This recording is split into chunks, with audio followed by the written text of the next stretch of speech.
How's it going? I'm bringing you another little, if a true Southerner was president. Guess this would be part two. Last part left off was welfare. I cut welfare like crazy. Freaking, I dropped it by 10%, almost every year for almost 10 years, till it's no longer about.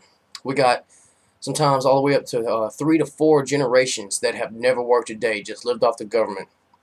I think this is unacceptable. You should replace it with community greenhouses, or have it to where when it talks about just feeding the hungry, well, they show up and pick up some government cheese or beans. It shouldn't be EBT cards and all this stuff, and people singing songs and bragging about how they're living off the government. I mean, really, 2 or 3 generations that have never worked a day in their life, all just living off the government. They wonder why our debt's so high. I'd have sterilization options for people going to jail for violent crimes. So you got a 10-year sentence, we'll shorten it by 4 years, freaking, if you get sterilized, to keep these people from reproducing. I'll offer it as an option. I've contemplated forced sterilization around. Depends on who and what. Still contemplating on that. One other thing I'd do, I would teach patriotic pride in school. I would have our kids freaking trained as war weapons. Freaking, by the time they get in high school, they should be expert marksmen and experts at marksmanship, and freaking have great hand-to-hand combat skills. So if they ever enlist into the army, you can straight skip boot camp because they're already ready. I do that because, you know, our kids need to know how to defend themselves. They gotta be forced to go to public school.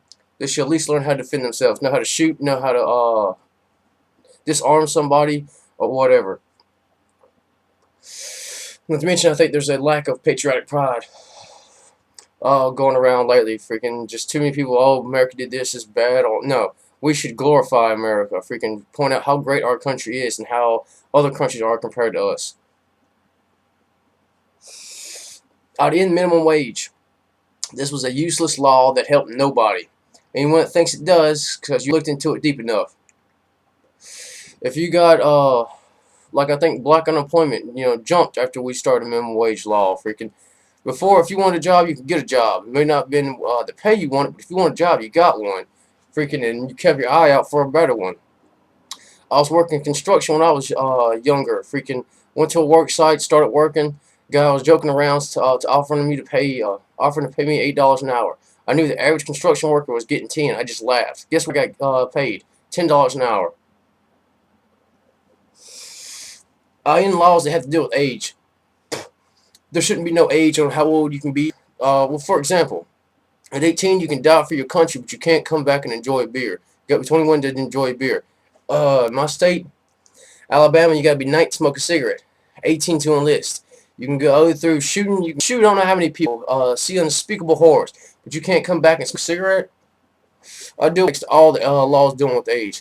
When it comes to Social Security, I'll start doing away with that. It was originally planned for more than half the people that paid into it were going to die, so it's BS to begin with. There's certain seniors that out there, freaking, you'd have to grandfather in to keep paying for them. Freaking, but I'd start weaning everybody off Social Security. I'd change the whole mindset of Social Security. You ever see a lot of rich people? What do rich people do, freaking, when they get tons of money? They keep working. We need to change the whole idea of retirement. Retirement shouldn't be you stop working altogether. Retirement should be you stop having to work for somebody else. Freaking, you're financially secure. Freaking, you should always still be working. Freaking, because the retirement thing needs to end. I'd tax churches. Freaking, there's too many churches out there. Freaking, there's a non-profit organization. No, you're out there to make a profit. You're out there to push your beliefs. You are a business. You should be taxed. Same thing with charities. I know it sounds cold-hearted. Freaking, you got a bunch of charities out there that push for their own thing. That is your business. If it's your business of feeding the hungry, then that is your business. The money you take in that other people want, you should be taxed. Tax churches and tax charities. That's just my belief. You may agree or disagree, but I think too many religious organizations out there get massive breaks. I'd end all write-offs. No more write-offs. Make a flat tax. Everybody pays a certain amount. Now, this amount does not change. There's too many laws out there for even once you make over a certain amount, that your income change. I mean, the amount you get tax changes. That people talking about paying your fair share. They pay more in taxes already if you got wealthy people freaking about. Now making them pay more tax because they make more? Same flat tax for everybody. No deductions. I'd cut the crap out of some of these government organizations. For example, you got the FBI, the CIA, the DEA, the ATF, the FBI, or FBA, the CDC, the TSA. That's not even remotely close to the amount of government organizations we have out there. We're a little bit past the 5-minute mark, so I always try to keep it short. Please rate, comment, subscribe if you've got any questions. Eventually I'll put up videos talking about it. Y'all take it easy.